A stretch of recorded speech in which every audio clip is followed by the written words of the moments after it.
काशी को पूरा 36 इंच पानी जाना चाहिए। गांव की डिमांड है, अगर इस साइड कोई पाइपलाइन दबे तो जितना पानी चैनत को दिया जाना है वो जोड़ के दबे, यानी 6 इंच अगर चैनत को आप पानी दोगे तो 42 की लाइन दबो, हम नहीं रोकांगे। 36 की लाइन में हमारा ऊपर को जेसीबी जाओगी। लेकिन एसपी साहब को बताना चाहते हैं, एसपी साहब चैनत गाँव पहले भी नहीं डरा और आगे भी नहीं डरेगा। चैनत गाँव के लोग डरने वाले लोगों में नहीं। मुकदमे चाहे 1000 कर दो, आप जेल के अंदर ठोके तो फांसी तोड़ दो, लेकिन चैनत गाँव के लोग पीने का पानी शीशे लेंगे। हम ये हाथ जोड़ के फिर अपील करते हैं माननीय मुख्यमंत्री जी, इस मामले में तुरंत हस्तक्षेप करो। ये आंदोलन बहुत बड़ा हो चुका है और बड़ा हो जाएगा। यहाँ पे बहुत दिक्कत हो जाएगी। कि चैनत गांव की पूरी पंचायत बच्चा बच्चा ये पानी मांग रहा है, नहीं तो आखिर हमारे पास कोई विकल्प नहीं बचेगा। पूरा चैनत गांव पानी मांग रहा है, कल को हम पूरा चैनत गांव राष्ट्रपति के नाम इच्छा मृत्यु मांगे। हांसी के गांव चानौत में भाखड़ा पाइपलाइन सिटी कनेक्शन को लेकर चल रहा आंदोलन अब और उग्र हो गया है। सोमवार को प्रशासन ने भारी पुलिस सुरक्षा के बीच पाइप बिछाने का कार्य शुरू किया, लेकिन ग्रामीणों के तीव्र विरोध के कारण काम बीच में ही रोकना पड़ा।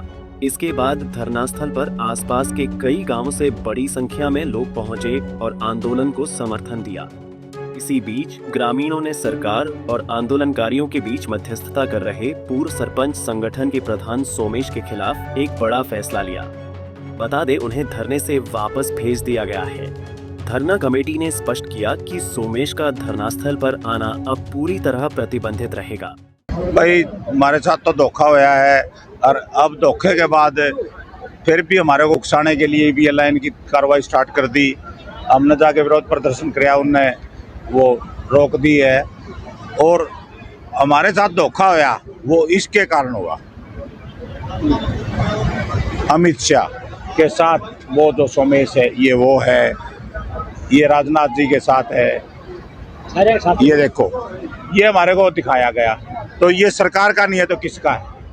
यहाँ आपके धरने पे भी जो नारे लगाए गए थे बीजेपी के, अमित शाह के जय जयकार के नारे लगाए थे, आप भी थे उसमें नारे लगाने? देखो हम भूखे थे, हम भूखे थे और हमारे सामने एकदम रोटी की थाली आ गई। तो रोटी की थाली भूखे के सामने आ गई, वो ये थोड़ा देखेगा ये किसने पकाई है, कौन आटा ले आया है।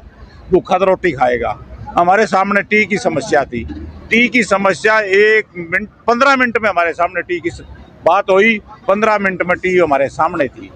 तो हमें खुशी होगी, सारा गांव पागल हो गया खुशी में, बस नाचने लग गए, गाने लग गए, थालियां बजाने लग गए। हमने जो चीज़ मांगी वो मिल गई, हमारी जीत हो गई। और फिर ये फोटोग्राफर हमारे को दिखाए गए तो हमारे को विश्वास था कि भाई ये सरकार का आदमी है, और अगर सरकार का नहीं है तो ये यहाँ इन फोटो में क्यों है। आगामी क्या रणनीति ग्रामीणों की? आगामी रणनीति तो हमारी यही है, हमने तो अनशन भी कर लिया, सारे काम कर लिए। अब तो अगर सरकार ये टी नहीं लगाती तो हम राष्ट्रपति के नाम पूरा चैनत गांव इच्छा मृत्यु के लिए आएगा। आज भी जो है प्रशासन के द्वारा काम शुरू करवाया गया था, उसे रुकवा दिया गया। ये प्रशासन तो हमारे को टकराव की ओर धकेलना चाहता है। बताओ एक बात आओ, यहाँ 2 पंजे मार के जेसीबी के हमारे को आक्रोशित करना चाहता है। हम शांति प्रिय आदमी हैं, हम भी दिमाग से काम लेते हैं। प्रशासन हमारे को भड़काने की कोशिश ना करे। हम युवाओं को बार बार काबू करते हैं। युवा हमारे हाथ से निकल गए तो समझ में नहीं आएगा कितना बड़ा टकराव हो जाएगा। सरकार और प्रशासन से अपील है कि चैनत को दूसरा कंडेला ना बनाए। धरना कमेटी के सदस्य और पूर्व सरपंच सत्यवान ने आरोप लगाया कि आंदोलन के साथ विश्वासघात हुआ है। उन्होंने कहा कि भाजपा समर्थित लोगों ने ग्रामीणों को विश्वास में लेकर टी कनेक्शन लगवाया था, लेकिन बाद में प्रशासन ने उसे उखाड़ दिया। इससे पूरे गांव के विश्वास को गहरी ठेस पहुंची है। सत्यवान ने कहा कि अब ग्रामीण किसी भी झूठे आश्वासन पर भरोसा नहीं करेंगे। सत्यवान ने जानकारी दी कि अन्य मध्यस्थ हर्ष छिकारा और विकास टीचर के खिलाफ फिलहाल कोई कार्रवाई नहीं की गई है। हालांकि आगे की रणनीति धरना कमेटी की बैठक में तय की जाएगी। देखिए, आप सबको भी पता था, पूरे प्रशासन को पता था, जिस तरह से टी लगाई गई। 5 बजे टी लगनी शुरू होती है और रात के 2 बजे तक टी लगती है। जब पुलिस प्रशासन कहा था, अभी आते रात को, एसपी साहब रात को आते हैं, डीसी साहब आते, पूरा प्रशासन महकमा आता सारा। अब रात को जब हम शांतिपूर्ण तरीके से विरोध करते हैं तो हमारी महिलाओं के ऊपर लाठीचार्ज होता है और आंसू गैस के गोले छोड़े जाते हैं और केस मुकदमे भी हमारे ऊपर, कमाल की बात देखो, मुकदमे भी हमारे ऊपर दर्ज किए जाते हैं ताकि दबाव पड़े हम लोगों पे और हम समझौते के लिए तैयार हो जाए। लेकिन एसपी साहब को बताना चाहते हैं, एसपी साहब चैनत गाँव पहले भी नहीं डरा और आगे भी नहीं डरेगा। चन्नत गांव के लोग डरने वाले लोगों में नहीं। मुकदमे चाहे 1000 कर दो आप, जेल के अंदर ठोके तो फांसी तोड़ दो, लेकिन चन्नत गांव के लोग पीने का पानी शीशे लेंगे, शांतिपूर्ण तरीके से लेंगे। हम लोग कभी कानून नहीं तोड़ते। आज भी जब ये लोग यहाँ पे आए हुए थे पाइपलाइन बिछाने के लिए, शांतिपूर्ण तरीके से गए, हमने अपना विरोध किया। डीएसपी साहब आए थे, SHO साहब आए थे, वो फिर पुलिस को अपने वापस ले गए। हम ये हाथ जोड़ के फिर अपील करते हैं माननीय मुख्यमंत्री जी, इस मामले में तुरंत हस्तक्षेप करो। ये आंदोलन बहुत बड़ा हो चुका है और बड़ा हो जाएगा, यहाँ पे बहुत दिक्कत हो जाएगी। चन्नत गांव की तरफ से ये आंदोलन पहले भी शांतिपूर्ण था, आज भी शांतिपूर्ण और आगे भी शांतिपूर्ण रहेगा। हम नहीं चाहते किसी तरह का कोई भी विवाद, किसी तरह का कोई भी दिक्कत और किसी भी प्रकार की कोई परेशानी ग्रामीण के साथ या पुलिस भाइयों के साथ कोई परेशानी ना हो।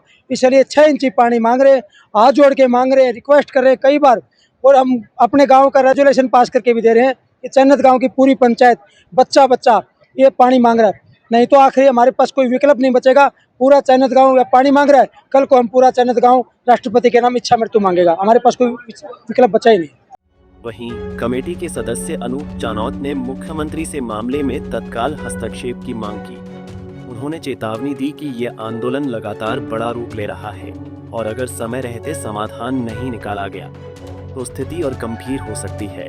अनूप चानौत ने कहा कि अगर सरकार ने ग्रामीणों की मांग नहीं मानी तो आंदोलनकारी अगला कदम उठाते हुए राष्ट्रपति से इच्छामृत्यु की अनुमति मांगेंगे। जो मीडिएटर जो बन के आए थे आप लोगों के और सरकार के बीच में, जो मीडिएटर का काम किया था सोमेश शर्मा जिसका नाम था, क्या उसके खिलाफ क्या एक्शन लिया गया है? देखो, हमारे साथ तो बहुत बड़ा धोखा हो गया। वो किस तरह आए, किस तरह परिस्थिति बनी, चन्नत गांव को टीम मिल गई, चन्नत गांव खुशी में पागल हो गया। ये तो हमने खुशी में पता ही नहीं चला कि हमारे साथ इतना बड़ा धोखा हो रहा है। हमारे साथ धोखा हो गया और धोखेबाज को कल यहाँ बुलाया गया, जिसने जो सोमेश सरपंच है वो यहाँ भी कल बोल के गए कि मैं उन अधिकारियों का नाम खुलासा करूँगा, क्योंकि टी तो उसके घर भी नहीं बनी, उसके ऊपर भी कहीं ना कहीं से टी भेजी गई है। सरकारी टी थी, वो तो GI की पाइपलाइन है, वो प्राइवेट आदमी तो ले ही नहीं सकता। GI की जो पाइपलाइन है सरकारी थी, वो सरकारी आदमी का उसके ऊपर हाथ था। या तो वो सोमेश को बोला था या तो आप खुलासा कर दो, नहीं तो आप हमारा गांव छोड़ दो। तो कल उनको पूरे गांव से और धरने से बैन कर दिया गया। आगे से धरने पे और हमारे बीच में वो कभी भी दिखाई नहीं देगा। 2 लोग और भी थे जो आपके और सोमेश शर्मा के बीच में जो मीडिएटर बने थे, जिसमें हर्ष शिकारा और विकास सिस्टर थे, तो उनके खिलाफ भी एक्शन लिया गया? एक्शन वो तो खुद ठगे गए, वो तो विश्वास का शिकार हो गए ना। विश्वास का वो तो चाहते थे कि चन्नत गाँव में जल्दी समझौता हो जाए और चन्नत गांव की जो महिलाएं लगातार 45-60 डिग्री टेम्परेचर में तापमान में, देखो उन्होंने तो अपने उनकी वो मतलब इंटेंशन नहीं रही, तो हमें कोई ऐसी शिकायत भी नहीं मिली बीच में कि कहीं ना कहीं उनका रोल है। तो ऐसा कुछ भी उनके खिलाफ नहीं पाया गया। उन्होंने अपनी जो भी जिम्मेदारी निभाई है उन्होंने ईमानदारी से निभाई है। वो चाहते थे कि चन्नत गांव का ये मसला जल्दी सोल्यूशन हो, लेकिन जो सोमेश ने चाल खेली और जिन अधिकारियों ने चाल खेली उनका खुलासा जल्द होगा। अगर खुलासा नहीं करेगी सरकार तो हम इसकी मांग करते हैं, जो टी लगाई गई सरकार से मांग करते हो कि उसकी CBI जांच हो या बड़े स्तर की जांच हो, उसका जरूर आदमी का पता लगना चाहिए जिसने टी भिजवाई और जिसने टी उखाड़ी, दोनों के नाम के खुलासे होने चाहिए। फिलहाल चानौत गांव की धरना कमेटी को मुख्यमंत्री नायब सैनी से वार्ता के लिए बुलाया गया है। अब देखना ये होगा कि बातचीत के दौरान क्या कुछ समाधान निकलकर सामने आता है। आंसी से संदीप सैनी, पंजाब केसरी टीवी। हमसे जुड़े रहने के लिए हमारे YouTube चैनल को सब्सक्राइब करें और नई वीडियो की नोटिफिकेशन के लिए बेल आइकॉन को दबाएं। अगर आप ये वीडियो Facebook पर देख रहे हैं तो लाइक जरूर करें और ज्यादा से ज्यादा शेयर करें। धन्यवाद।